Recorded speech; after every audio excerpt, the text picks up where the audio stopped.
你知道吗？身弱的人一般悟性非常高，感知力也强，这是有灵性的一种表现，但是因为太敏感，缺少钝感力，所以特别在乎别人的反应，实际上就是内在匮乏，而匮乏的原因就是因为不相信自己，然后心还特软，因为经常相信别人都是美好的，所以老吃亏，这些都是连锁反应。他的目的是为了倒逼你成长，如果把这种能力用在自己身上，你就可以连接整个宇宙，让自己变得有生机。当你真的全身心静下来，享受独处，你会获得一种不可言说的能力，就是智慧。你会非常享受独处，悠然自得，别人来和你纠缠找你，内心也没有波澜，你可以觉察到很多细微的事儿，甚至是世界运行的规律。道家把这个命谓道，按照道去做事儿，你就会活得很顺利，不仅是物质上，心里也有所归属。你会发现这个世界所有的嘈杂，所有的那些噪音都没有了，你可以影响周围一切的人，因为你就是光。身弱之人不担财，八字弱的人都有什么特征呢？普通人又该如何改变呢？身弱其实只是一个比较形象的说法，描述的主要是能量低的人。我们都知道每个人都有自己的八字，八字中代表你的五行能量弱，那你就是身弱之人。五行是指金木水火土，无法得到月令的帮助和支持，导致整体格局无法助力这个日主五行，所以判断日主身强或身弱，就要看看能不能得到月令的帮助。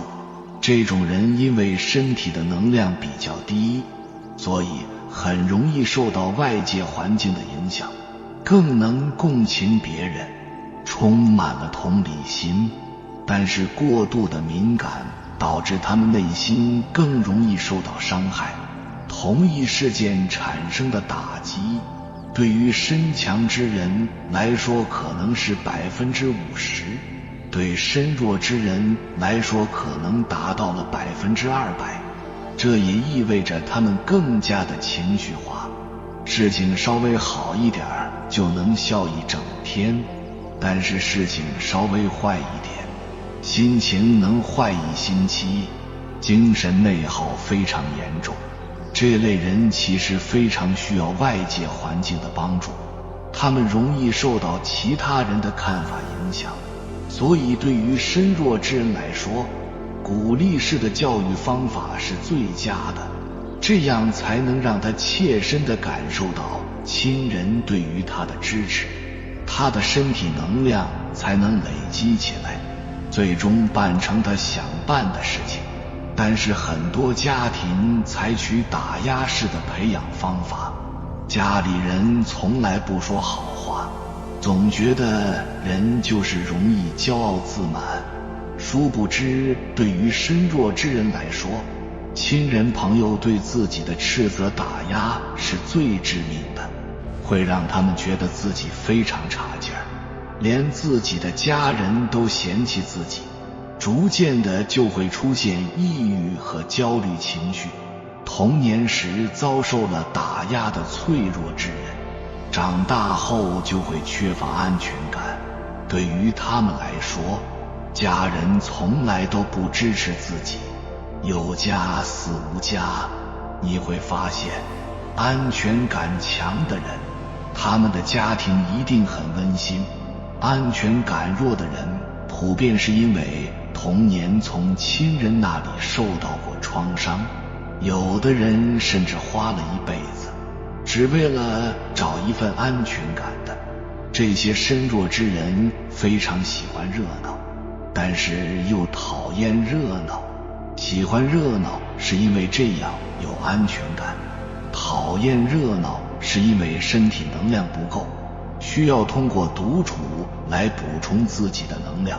其实身强身弱并没有什么好坏之分，许多身弱之人因为自己的高敏感，总觉得是自己格格不入，是自己的不好，并非如此。身弱之人只要找对方向，就能顺势而为，峥嵘显现。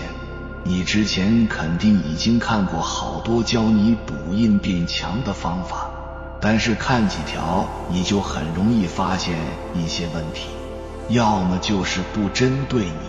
比如说看书学习能补阴，但是看书学习对谁都好，身强的人看书也好，要么不能持续。比如说穿金戴银，这种只是暂时的。今天你要面试，可以穿套新衣服，买个新首饰，但是不能天天买新首饰。像这种小妙招类的方法，你也能说，每个人都能随便说几十条。比如说多喝水，多锻炼，早睡早起，一键3连，这些几乎都是正确的废话。今天的影片我强烈建议你看到最后，因为我要告诉你正确的改善自己身弱状态的方法。这些方法没有吃饭喝水那么简单，但是特别有用，只要稍加练习，你就能明显感觉到自己的变化。假设我们的起点是自卑、内耗、敏感、能量低，我们要去的终点是自信洒脱，并且能够成就一番事业。那么我们就要经历3个阶段。第一阶段，觉察自己。我们经常会说出这些话，比如说我说服不了我自己，或者我要问问我自己。这些话都表明你已经知道了在你身体里有2个自己，并且你也意识到这2个自己都在操控抢占你。这2个自己，一个类似直觉，只要发生事情它就立马带着情绪出现了；另一个是理性，用来分析利弊。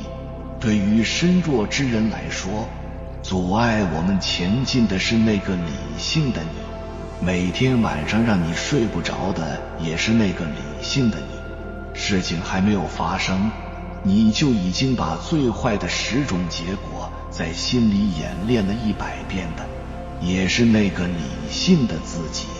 所以觉察阶段你要做的事儿是，每当发现自己的思绪已经跑到老远的时候，你就要警觉，立刻提醒自己，我现在是不是多虑了？你要觉察到你现在正在把精力消耗在一些没有发生的事情上。当你觉察到之后，立刻把你的注意力转移到你正在做的事情上，比如说感受呼吸，比如说感受吃饭、喝水、走路。有时候你发现思绪又不自觉地飘走了，没关系，当你意识到你不在当下的时候，你就已经在了。当你能让自己吃饭的时候就只吃饭，走路的时候就只走路，第一阶段就成功了。接下来我们进入第2阶段，第2阶段叫离开干扰。你必须要清楚的财产、工作、地位、名望、知识，还有教育、外表、特殊技能、人际关系、家族历史、宗教信仰，这些都不是真正的你，甚至你的身体都不是你，只有你的心才是自己。身弱的人一直以来都习惯把自己寄托在别人身上，你认真学习是为了让老师高兴，你考公务员是为了让爸妈放心，对方出轨了，你都选择默默离开，净身出户是为了不让对方为难，你把自己的心分出去了太多，你的心都住在别人那里，留在你自己身体里的太少了。现在你要学着放手，你要相信你的爸妈，你的爱人，他们都是能自己解决问题的成年人。比如说你要辞职，你母亲现在又哭又闹，那是因为她觉得这样做可以控制你。当她知道了这个方法行不通，当她知道事情已成定局的时候，不管多久，她最终一定会平静下来，会走出来的。你要给她成长的机会，你放心，他们都比你想象的要坚强，你放他们去成长，你的心就收回来了。接下来第3步，找到天赋，这部分最重要。能找到天赋的人，这辈子一定会充实、快乐、富足。找到天赋一共分3步。第1步，确定范围。身弱分为3类：创意、洞察和思考。现在教你怎么分辨自己到底是哪一类。方法特别简单，您去找一个排盘软件，如果不知道怎么下载，就问问身边的前辈或者爱好者，然后把你自己的出生年月日时出生的输进去，你就能看到自己的大致情况了。排盘软件虽然不能做到特别精准，但是我们看一个比例多少是够了。先看是不是身弱，如果是身弱的，再看是哪一类能量比较高。身弱时伤旺就是创意类，你的天赋是技术、口才、艺术、创意这个方向。身弱正偏财旺就是洞察类，天赋是流通、沟通类的方向。财旺不能简单的理解为能赚钱，财只代表你和资金信息打交道的能力，除了钱也代表对信息和人情世故的感知。生意的本质其实就是信息处理。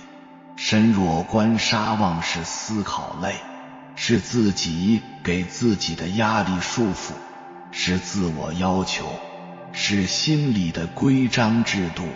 所以你的天赋是在一个规则明确的环境里做管理。如果你有2个能量都强，就是你2种天赋可以互相配合。比如你创意强，洞察也强，就代表你有表达能力，又知道大家喜欢听什么。有些人看到这里可能已经明确了自己的天赋，但大多数人可能还有点懵。比如一个人看到自己时伤旺，但是觉得自己好像没什么特长，口才也不好，也不会弹琴，也不会唱歌画画，就是找不到自己的天赋在哪里。这个时候需要进行第2步，就是你采访一下你身边的人。只要问社会关系，比如说朋友或者同事，听他们说你有哪些优势，然后总结他们的共同点，再对比上一条。第3步很重要，回想自己的高光时刻。你回想一下，有没有哪一件事儿是你做了，哪怕没有回报你都开心的？有哪些事是你没有特别努力就能做得比别人好的？有哪些事儿是曾经让你进入心流状态的？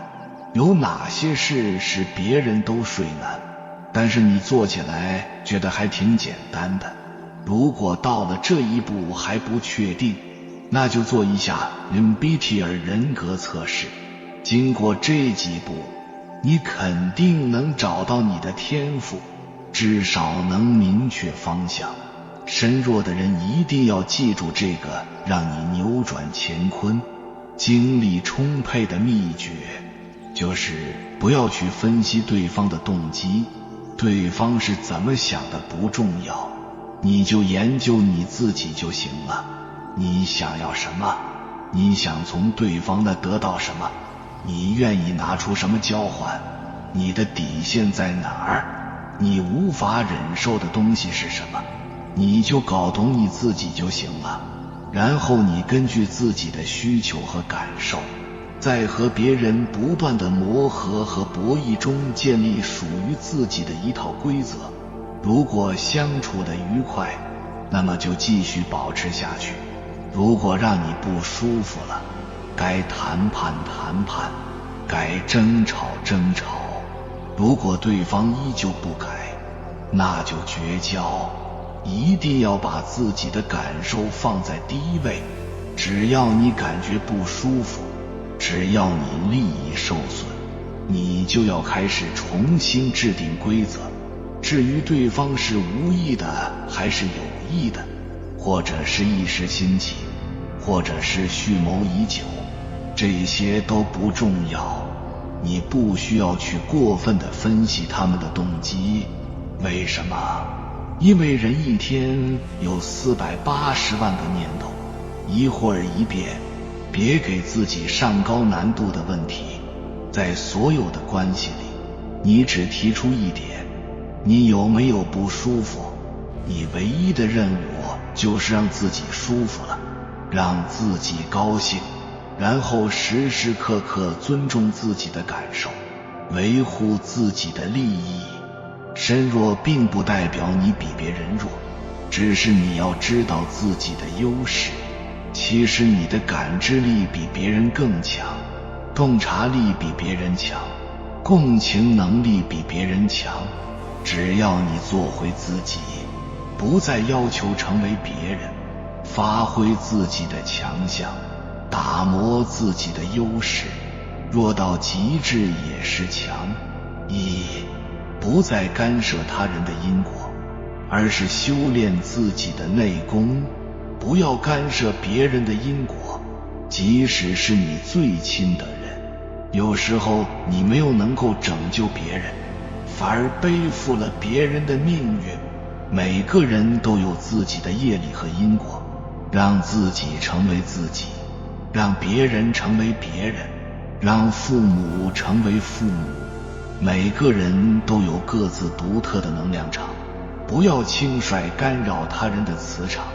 每个生命在这个世界上都拥有独特的命运。所谓一不叩门，道不轻传，切勿轻易卷入他人的因果纷争，背负他人的命运负担，否则将耗费自身的精力。不再考虑别人的感受，而是学会照顾自己的感受。这世界上99%的人都可以得罪，你要允许自己成为别人讨厌的人。你不要害怕任何一段关系的崩塌，你要准备的是在任何一段关系随时翻脸，那么你整个人就会展现出独立意识之美。你也不用用自己的立场来定义别人的幸福，你无法剥夺他们从困境中成长的机会。克制好自己的助人情节，自己的人生自己负责。尊重他人的命运，也是尊重自然法则。不要有任何内耗，远离那些让你内耗的人和事，学会避免这些内耗，保持自己的心情愉悦和积极向上的态度。最好就是不要听别人的抱怨，这样就不会被传染负能量。专注于自己的目标，将自己的全部精力投入到自己想要做的事情中。身弱之人容易被低能量的人影响，所以想要变强，首先就是远离低能量场的人，远离负能量的人，更不要多管闲事，和积极乐观、高能量场且情绪稳定的人在一起，远离那些频繁和你倾倒生活情绪垃圾的人，少多管闲事，少介入因果。4. 身弱之人要放下助人情节，助人本是快乐之本，但超出自己能力的范围，只会使自己雪上加霜。过重的同情心有时候会沦为别人收割的工具，过重的怜悯心有时候会不知不觉背负别人的命运。我们要学会尊重别人命运，否则你很容易陷入别人悲惨命运中，无法抽离出来，不自觉地背负了别人的命运。即使是你最亲的人，也要尊重他们的因果。所以身弱之人要修的功课是守住自己的内心，用如如不动之心去因机而动，在自己擅长的领域深耕。身弱的人就会成为一个无敌的人。强有强的好处，弱有弱的优势。身弱之人的劣势是身体容易疲劳，缺乏自信，内耗多，气场弱，但优势是心思细腻，共情能力比较强，有敏锐的观察力，喜欢思考和研究。世界上有多少人是弥补自己的短板来拼成功的呢？肯定是最大限度扬长避短。我们要把自己的优势打造得闪闪发亮。身弱之人同样可以成功，比如曾国藩、霍去病、骆宾王。宋仁宗是身弱之人，有几人能比？所以身弱之人可以找到自己的优势，不要和别人比，多和自己比，进步才是最好的结果。身弱之人一定要学会弱者道之用。接下来我将与你分享身弱之人的7个真相，希望身弱之人都能找到自己的优势，在自己喜欢的领域一鸣惊人。第一，我们容易把身弱理解为内向，其实不是，或者把身弱理解为容易摆烂没有志气，其实也不是。身弱跟身强的区别就是敏感，身弱的人高敏感，也就是对外界信息的接收能力更强。第二，身弱身强不像性别那样不是男就是女，它像是一段区间，中间是平衡，两端是强弱。如果说一个人身弱，可能是均衡偏弱，可能是弱，可能是极弱。同样身强也分成均衡偏强、强、极强，所以可能10个人都是身弱，但是身弱的程度不一样，当然越身弱就越敏感。第三，我做个简单粗暴又不那么准确的比喻，但是好理解。身强身弱的区别就是身强总觉得别人都是傻子，身弱总在想别人会不会觉得我是傻子。底层逻辑就是因为敏感，你接收到的外界信息多，你就更在意外界的信息。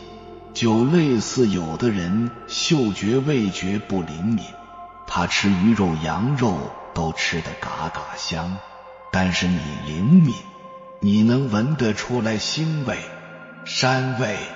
你跟那些人说这个肉有味儿，你不喜欢，他们就会说你怎么这么事儿多。当好多人都说你是多，你就开始自卑了。其实就是你有他们没有的能力，他们感受不到，你能感受到。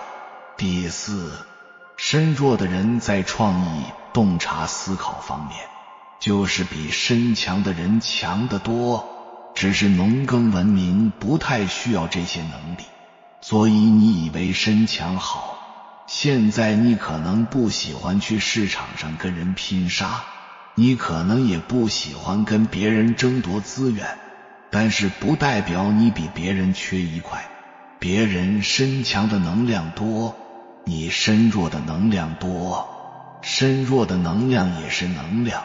现在你可以选择在家默默地做创作或者投资，也能生活得很好。第五，身弱一点都不可怕，随便上网一搜就能搜到好多成功人士都是身弱，特别是艺术、投资、互联网这些行业，身弱之人都相当厉害。不要拿身弱当借口，说我身弱，所以我努力也没用。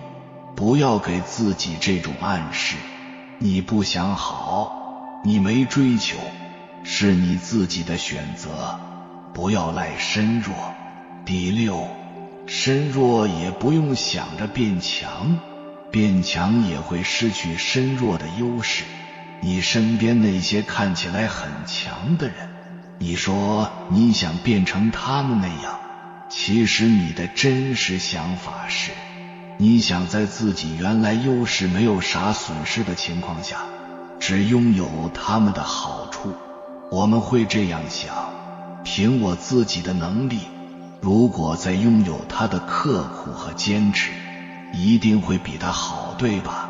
要真的让你变成跟他一模一样，你不一定愿意。第七，身强的世界不会比身弱的世界更丰富多彩，其实身弱能体验到的更多，虽然这些体验有好有坏，就像你吃过很多美食，其中有合口味的，有不合口味的，但是你经历过就是经历过，这些经历就是你的财富。你会难受，是因为你明明知道这个不合口味，不合适，但是你还逼着自己吃。